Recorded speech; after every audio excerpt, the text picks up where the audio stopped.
देखो भाई, तुम सोचो कि हम पाप कर लें और भागवत सुन लें तो तर जाएं, असंभव।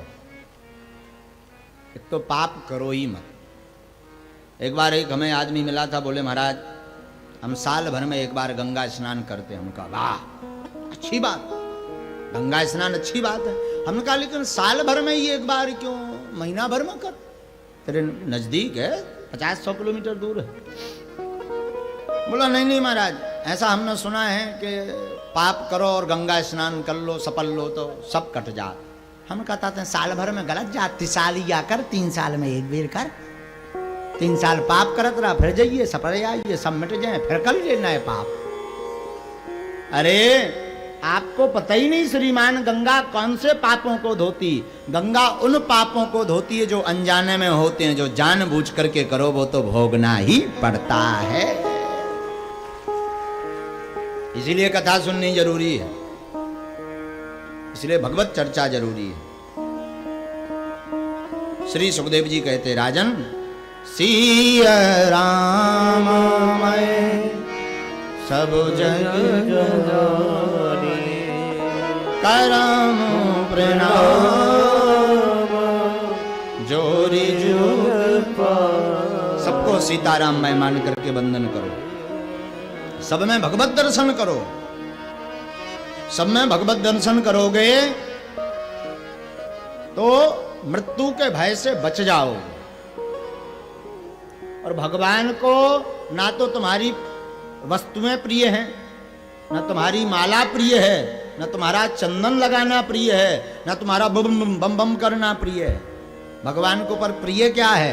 प्रेम का भूखा हूं मैं और प्रेम ही एक सार है, और प्रेम से जो मुझको भजे स्वभाव से बेड़ा पार है।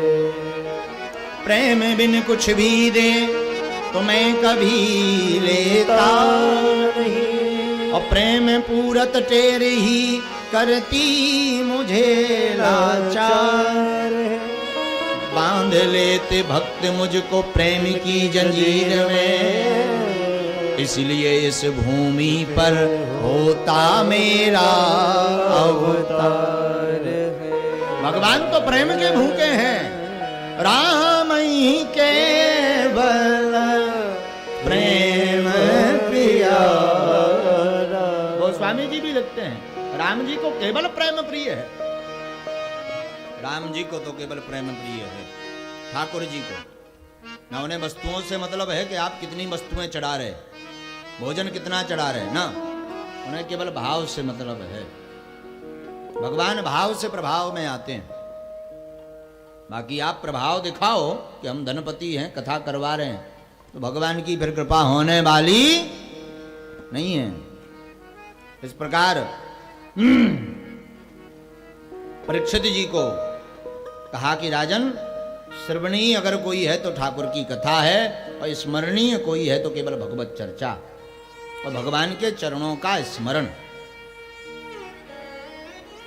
आगे 3 स्कंद है, सर्ग स्कंद, और इसमें परम परीक्षित जी ने प्रश्न किया, महाराज हमें विदुर जी का पावन चरित्र सुनाइए। श्री सुखदेव जी महाराज परीक्षित जी का पावन चरित्र सुनाने लगे। यदा तू राजा स्वसुतान साधून पुण्य धर्मेण विनष्ट दृष्टि, भ्रातुर्यविष्ठस्य सुतान् विबन्धो प्रवेश्य लाक्षा भवने ददा। जिस समय धृतराष्ट्र बिल्कुल अंधे हो गए थे तो किसी ने कहा, सुखदेव जी से प्रार्थना की, महाराज धृतराष्ट्र तो पहले से ही अंधे थे, पर बिल्कुल अंधे का मतलब क्या हुआ? अरे बोले नहीं नहीं नहीं, अंधे तो थे, पर पुत्र के मोह में इनके भीतर की भी जो आंखें थी वो भी बंद हो गई थी। ज्ञान वैराग नयन और गारी, भीतर भी 2 आंखें हैं, एक का नाम है ज्ञान, एक का नाम है वैराग। तो ज्ञान वैराग नयन और गारी। तो धृतराष्ट्र की जब बाहर की आंखें तो फूटी ही थी, पर भीतर की भी फूट गई पुत्र मोह में। उसी समय जब धृतराष्ट्र अधर्म का पोषण करने लगे, अधर्म को बढ़ाने लगे, तो विदुर जी इनके राज्य में रहते थे। विदुर बड़ी सेवा करते थे धृतराष्ट्र की। तो विदुर जी ने इनको खूब समझाया, धर्म का आश्रय बताया, धर्म की गति बताई, अधर्म की गति बताई, पर धृतराष्ट्र की समझ में कुछ नहीं आया पुत्र मोह में। दुर्योधन आदि चाहते थे कि विदुर जी हमारे अनुसार चलें, और दुर्योधन हमेशा धर्म के अनुसार चलते थे। धर्मात्मा पुरुष वही है जो व्यक्तियों को देख करके अपने स्वभाव को ना बदले। हाँ, ध्यान रखिएगा, कई बार हम लोग अपनी आदतें बदल देते हैं। कोई बड़ा आदमी आ जाए, लंबा हाथ जोड़ते, अरे अरे अरे आइए आइए आइए, और छोटा आवे, कड़े आओ नहीं है। घर पर स्वागत में भी हम लोग मुंह देखी करते हैं। कोई उच्च लेवल का आवे तो बढ़िया काजू रखते हैं, वाह, मूंगफली दाना, काजू भी, दाख भी, और थोड़ा मीडियम का लेवल आदमी आवे, धार दो, धार दो बिस्कुट है, नमकीन, बिस्कुट नमकीन। और छोटे लेवल का है बोले चाय भर। और जितने जो वीवीआईपी आते ना तुम्हारे घर पे काजू वाले, एक नहीं खाता, बड़ी शौक से ऐसे खाइए ना, 4-6 बेर वो कहलवाएगा पहले, तब वो एक काजू उठाए, हाँ, ठीक ठीक ठीक, बस बस, एक दाना खाएगा। हमारे जैसा ना कोई फंस जाए तो हम तो पूरा बक्टो भर के खाएं। लौट के जो धर व्यवहार है हम दिखा जाए तो घरवाई है पहलू मना कर दे कि महाराज आ गए अपना धरियो भी काचू। हाँ, हाँ? आदमी इतना कलाकार है, इतना वो अभिनय करता है कि उस अभिनय में कभी कभी हमें बड़ी हंसी आती है, बड़ी हंसी आती है अभिनय में। अरे भैया, आपके घर पे राजा आए चाहे प्रजा, आपका धर्म है अतिथि देवो भव, सबको एक भांति से देखिए।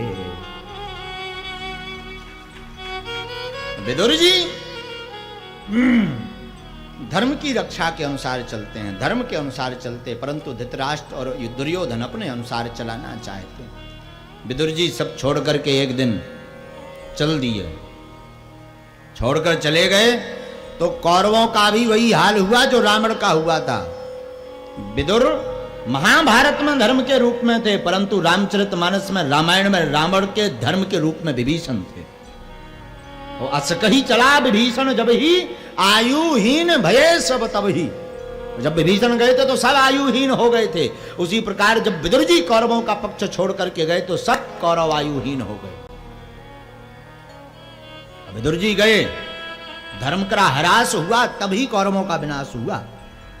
ध्यान रखिएगा, अपने घर में अगर कोई धर्मात्मा हो तो उसे टोको मत, वरना तुम्हारा विनाश संभव है। टोको मत, कोई अगर है तो उसे टोको मत, सहायता करो। कोई धर्म कर रहा तो टोको मत, सहायता करो। अड़ंगा तो बिल्कुल मत बनो। विदुर जी चले गए, कई दिनों तक घूमते रहे तीर्थों में। जब कई दिनों तक घूमते रहे तो कुछ दिनों बाद विदुर जी की मुलाकात उद्धव जी से हुई तीर्थ में। अचानक उद्धव जी से भेंट हो गई और उद्धव जी से मिले तो कालेन तावद मुनामुपेत्य तत्रोद्भवम् भागवतम ददर्श।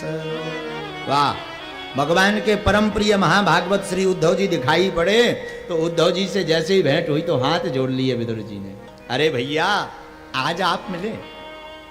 अनेक प्रश्न कर दिए विदुर जी ने, भैया कैसे हो तुम? उद्धव बोले हम तो ठीक हैं। भैया एक बात बताओ, महाभारत का युद्ध हो गया, कौन जीता, क्या गति हुई, और हमारे श्याम सुंदर कन्हैया कैसे हैं, हमारे मोहन कैसे हैं, हमारे माधव कैसे हैं? उद्धव जी ने जैसे इतना सुना तो उद्धव की आंखें डबडबा गई। उद्धव फबकती हुई भाषा में बोले, विदुर कब का हो गया महाभारत का युद्ध? पांडव विजय श्री को प्राप्त हुए, सब कौरव मारे गए। अच्छा, तुम्हें नहीं पता भैया? हमें नहीं पता, हम तो तीर्थों में घूमते रहे। अच्छा भैया, हमारे कन्हैया कैसे? जहां कन्हैया का नाम लिया विदुर ने तो उद्धव रो पड़े।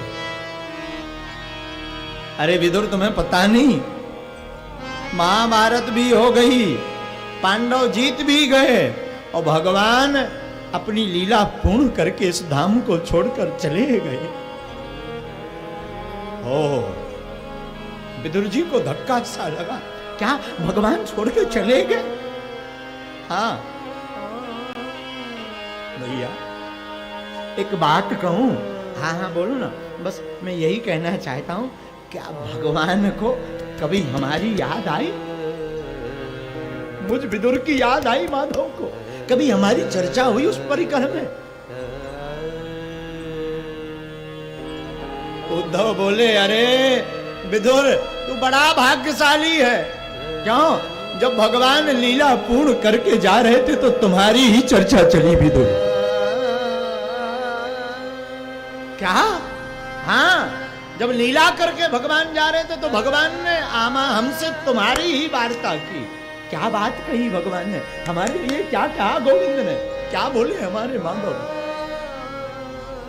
उद्धव बोले, विदुर, भगवान ठाकुर जी कह रहे थे, उद्धव, मैंने सबका तो कर्जा चुका दिया, बस एक का कर्जा नहीं चुका पाया।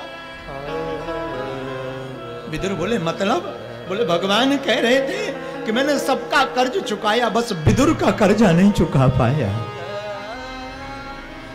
विदुर हाथ जोड़ के बोले, हमारा कौन सा कर्जा? उद्धव बोले, भगवान बता रहे थे कि तुम्हारे घर पर साग खाने गए थे, केले के छिलके तुमने और विदुरानी ने प्रेम पूर्वक खवाए थे। भगवान कह रहे थे सबका चुका दिया, बस ये 2 कर्जे रह गए। विदुर की आंखें डबडबा गई, रो पड़े। अरे बताओ, धन्य है माधव, एक छोटे से साग को माधव याद रखे रहे। दुर्योधन का 56 भोग त्याग करके आए थे मोहन,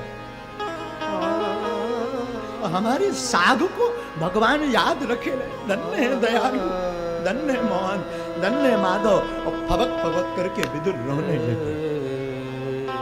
विदुर कहते, भैया, मैं कितना अभागा हूं, कितना अभागा हूं। भगवान बताओ तो उस दिन विदुरानी ने साग खवाई, और साग भी खवाई तो बात अलग, हमारी विदुरानी तो स्वागत भी नहीं कर पाई ढंग से। इतनी प्रेम में उल्लास से तो हो गई थी कि बिना कपड़ों के बैठ गई थी बाबरी। और हमने अपनी आंखों से देखा, उद्धव, जब भगवान हमारे घर पर आए थे तो हमारी विदुरानी इतनी पगली थी उनको देखकर कि उनको केले नहीं खिला रही थी, केलों के छिलके खिला रही थी। और धन्य है माधव, धन्य है माधव, उन केलों के छिलकों को भगवान ने याद रखा। बोले, हाँ। और महाराज ठाकुर जी से किसी ने पूछा कि भगवान आपका पेट कब कब भरा?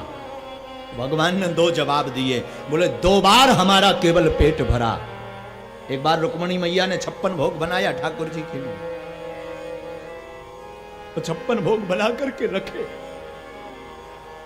अपने हाथों से, और रखे माधव के लिए। मोहन को खिलाया महाराज, और खिलाया, और रुक्मणी मैया ने पूछा, कन्हैया प्रभु एक बात बताओ, प्रसाद कैसा था? भगवान बोले, अच्छा, आपका पेट भरा ना? कन्हैया बोले, सच कहूं या झूठ? हाँ सच बोलो ना। देवी, हमारा केवल 2 बार ही पेट भरा।